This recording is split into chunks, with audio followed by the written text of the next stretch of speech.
Today is the Power of Pink Day in Jacksonville as we draw attention to the month of October and Breast Cancer Awareness Month. All of this out ahead of the Making Strides Against Breast Cancer Walk, which is set for October 19th. So if you want to show your support, dress in some pink today or throw on something that is pink. We are supporting our great partners at WAPE and Easy 102.9. Barbie T and Tony Fox are going to be participating in the upcoming Making Strides Against Breast Cancer. You could join their team or start your own. We've all been impacted in some form or fashion by breast cancer in our lives, I'm sure. And this is your way to spotlight and talk about research and ways to give back to those who are in the fight and those survivors in our community. It is also the first Wednesday of the month, so the first Wednesday Art Walk returns downtown Jacksonville. Should be humid but dry for the walk later on this afternoon, and sipping and strolling along downtown streets. And the Chamber also holding its event in conjunction with First Wednesday Art Walk. We have a lot happening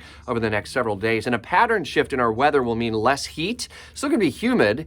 We don't see that breaking anytime soon, but at least it's not going to feel as hot by the weekend. Chief Meteorologist Mike Burrish with the update as we continue to see the cleanup and the rescue efforts happening around Asheville, North Carolina, and some other communities in the nearly week since Hurricane Helene devastated those communities. Here at home, we continue to spotlight some of the efforts to help areas like Tampa and Dixie County and the Big Bend and elsewhere. President Biden, by the way, is set to tour some of the areas likely from the air in North Carolina where they can't get, and then speak later today in Raleigh in the state capital. We'll certainly be following his tour through North Carolina and some of the federal efforts that are in play to try to help people throughout the southeast United States following the storm. That system in the Caribbean, by the way, meteorologist Mike Burrish is continuing to follow it, but right now it is not looking like it's going to follow the same track as what we saw with Helene. Daily updates, Talking the Tropics with Mike at WOKV.com.